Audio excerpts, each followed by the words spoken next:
নমস্কার বন্ধুরা, শ্রাবণী রান্নাঘরে আপনাদের সবাইকে স্বাগত জানিয়ে আমি প্রতিদিনের মতো আবারও আজকের একটা রান্নার ভিডিও নিয়ে আপনাদের সামনে চলে এসেছি। আজকের আমি আপনাদের ফেলে দেওয়া লাউয়ের খোসা দিয়ে একটা অসাধারণ রেসিপি বানিয়ে দেখাবো। আশা করি আপনাদের ভালো লাগবে। তার জন্য কিন্তু আমার পুরো ভিডিওটা আপনাদের দেখতে হবে। আর দেখা শুরু করার আগে একটা লাইক দেবেন, সুন্দর একটা কমেন্ট করবেন আর শেয়ার করতে ভুলবেন না। তাহলে চলুন আজকের আমি লাউয়ের খোসা দিয়ে কি বানিয়েছি সেটা আপনারা একবার দেখে নিন। রান্নাটা করার জন্য প্রথমে আমি এখানে দেখুন গ্যাসটা অন করে একটা ফ্রাই প্যান বসিয়ে দিয়েছি। এইবারে আমি এর মধ্যে দিয়ে দেব সর্ষের তেল। এখানে কিন্তু আমি রান্নাটা সর্ষের তেলেই করব, আর আপনারাও চেষ্টা করবেন সর্ষের তেলে করার, তাহলে রান্নাটা খেতে বেশি ভালো লাগবে। দেখুন আমি কিন্তু এখানে তেলটা দিয়ে দিয়েছি। এইবারে তেলটাকে একটু গরম হতে দেব। তেলটা কিন্তু খুব ভালোভাবে একটু গরম করে নিতে হবে। আর দেখুন এখানে তেল কিন্তু গরম হয়ে গেছে। এইবার আমি এর মধ্যে দিয়ে দেব ডালের বড়ি। এখানে আমি বিউলির ডালের বড়ি রেখে দিয়েছি, সেই ডালের বড়িগুলো এখানে দিয়ে দিলাম। ডালের বড়িগুলো প্রথমে খুব ভালোভাবে একটু ভেজে নেব। বড়িগুলো কিন্তু প্রথমে একটু লাল লাল করে ভেজে নিতে হবে।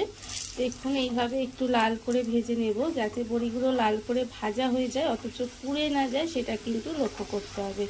দেখুন এইভাবে একটু সময় নিয়ে বড়িটাকে কিন্তু লাল করে ভেজে নিতে হবে। আর আমার এখানে দেখুন বড়িটা কিন্তু ভাজা হয়ে গেছে, আর এর থেকে বেশি ভাজবো না। এবারে বড়িটাকে আলাদা করে তুলে রেখে দেব। বড়িটা কিন্তু আলাদা করে তুলে রেখে দিতে হবে। বড়িটা আমি আলাদা করে তুলে রেখে দিয়েছি। এবারে এই তেলের মধ্যেই রান্নাটা করব। প্রথমে দেব এখানে কালো জিরে, অল্প সামান্য একটু কালো জিরে ফোড়ন দিলাম। ফোড়ন দিয়ে ফোড়নটাকে কিন্তু প্রথমে ভালো করে ভেজে নেব। ফোড়ন থেকে যখন সুন্দর একটা গন্ধ বেরোবে তখন কিন্তু আমি এর মধ্যে দিয়ে দেব আলু। এখানে আলুগুলো কিন্তু আমি একেবারে সরু সরু করে কেটে রেখেছি, মানে যেইভাবে ঠিক আমরা আলু ভাজা কাটি দেখবেন এইভাবে মোটা মোটা করে, একটু আলু ভাজাও খেতে খুব ভালো লাগে, সেরকম করে কিন্তু এখানে একটা আলু আমি এইভাবে একটু সরু সরু করে কেটে রেখে দিয়েছি। সেই আলুটা কিন্তু আমি এখানে দিয়ে দিলাম। আলুটা প্রথমে একটু ভেজে নেব। আলুটা কিন্তু তেলের মধ্যে দিয়ে একটু ভেজে নিতে হবে। আর আমরা তো সাধারণত দেখবেন লাউয়ের খোসা ফেলে দিয়ে থাকি, কিন্তু লাউয়ের খোসা দিয়ে যে এত সুন্দর একটা তরকারি বানানো যায়, যেটা খেতে কিন্তু ভীষণই সুন্দর লাগে। দেখুন আমি কিন্তু এখানে আলুটাকে এইভাবে একটু সময় নিয়ে ভেজে নিচ্ছি। আর এই সময় কিন্তু এর মধ্যে নুন বা হলুদ কিছুই দেব না, শুধুমাত্র আলুটা দিয়ে একটু ভেজে নিচ্ছি। আলুটা আমার এখানে ভাজা হয়ে গেছে। আলুটা আমি একটু সময় এখানে ভেজে নিয়েছি। এইবার আমি এর মধ্যে দিয়ে দেব লাউয়ের খোসাগুলো। এই খোসাগুলো কিন্তু আমরা সাধারণত ফেলে দিয়ে থাকি, বা অনেক সময় আমি লাউয়ের খোসা ভাজাও করে খাই। তবে আজকের এই লাউয়ের খোসা দিয়ে একটু অন্যরকম একটা তরকারি বানাবো, যেটা খেতে কিন্তু ভীষণই ভালো লাগে।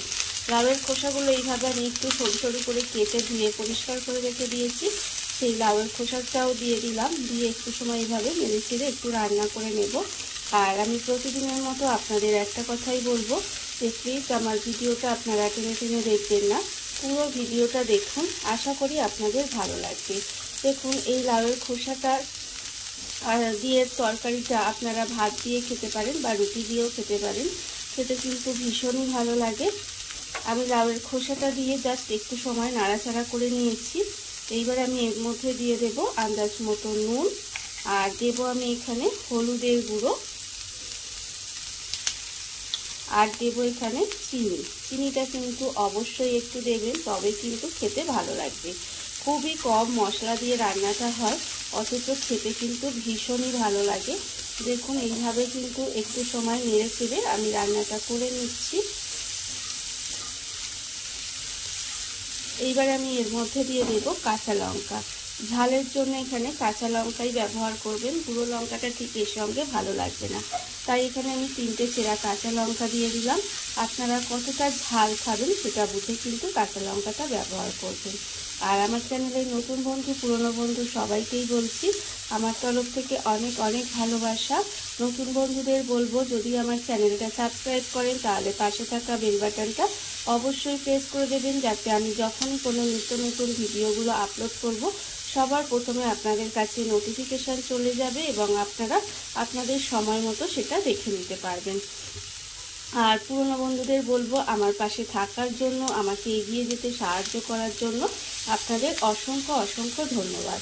দেখুন আমার কিন্তু কথা বলতে বলতে এই মশলাগুলো লাউয়ের খোসা আর আলুর সঙ্গে খুব ভালোভাবে কষানো হয়ে গেছে।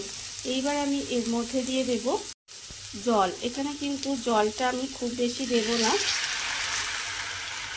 খুব অল্প পরিমাণে জল দিয়ে দিতে হবে।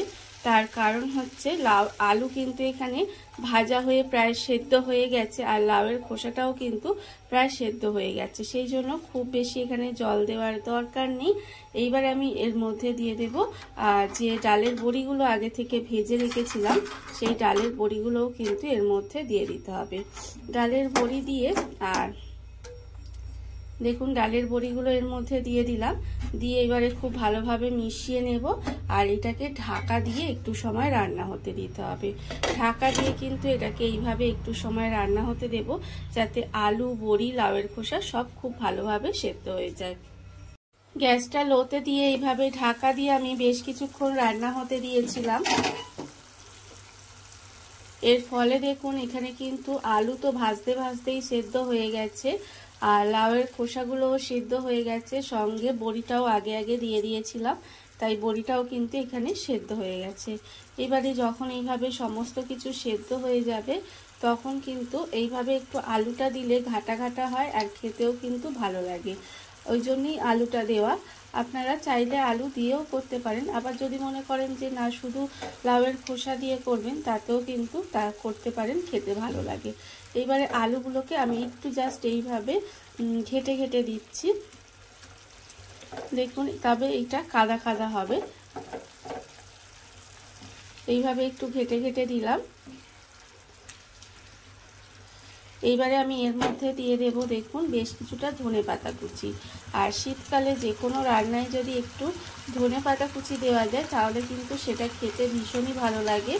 দেখুন এই ফেলে দেওয়া লাউয়ের খোসাটা দিয়ে কত সুন্দর একটা তরকারি হয়ে গেল, যেটা খেতে কিন্তু ভীষণই ভালো লাগে। খুবই সামান্য উপকরণ দিয়ে অথচ খুবই কম মশলায় এই রান্নাটা হয়ে যায়, অথচ খেতে কিন্তু অপূর্ব সুন্দর লাগে। এইবারে আমি এই ধনেপাতাটা দিয়ে একটু সময় নাড়াচাড়া করে নেব, মানে এই যে একটু জলো জলো ভাবটা আছে সেটা, এতটা জলো জলো ভাব থাকলে কিন্তু ভালো লাগবে না, একটু কাদা কাদা হবে। একটু সময় কিন্তু এটাকে এইভাবে নেড়েচেড়ে রান্না করে নিয়েছি, এর ফলে দেখুন এই যে একটু কাদা কাদা হয়ে গেছে, আমার কিন্তু রান্না রেডি হয়ে গেছে। এইবার গরম গরম ভাত কিংবা রুটি যে কোনো কিছুর সাথে পরিবেশন করে দেখবেন, খেতে কিন্তু ভীষণই ভালো লাগে। দেখুন আমার রান্না রেডি হয়ে গেছে, এইবার গ্যাসটা অফ করে দেব আর আপনাদের পরিবেশন করে দেখাবো ঠিক কেমন হলো। দেখুন বন্ধুরা, বাড়িতে থাকা কত অল্প উপকরণে কত অল্প সময় কত সুন্দর একটা লাউয়ের খোসার রেসিপি তৈরি হয়ে গেছে, আপনারা দেখতেই পেলেন। আর এটা কিন্তু খেতে অসম্ভব সুন্দর লাগে। এইভাবে আপনারাও একদিন হলেও বাড়িতে বানিয়ে দেখতে পারেন। আর এই ভিডিওটা যদি আপনাদের ভালো লেগে থাকে, আপনারা যদি ইউটিউব থেকে দেখে থাকেন, চ্যানেলটি সাবস্ক্রাইব করে নেওয়ার অনুরোধ রইল। তাহলে চলুন ভিডিওটা আমি এখানেই শেষ করছি। আপনারা সবাই ভালো থাকবেন, সুস্থ থাকবেন, আবারও হাজির হব নতুন কোনো রান্না নিয়ে।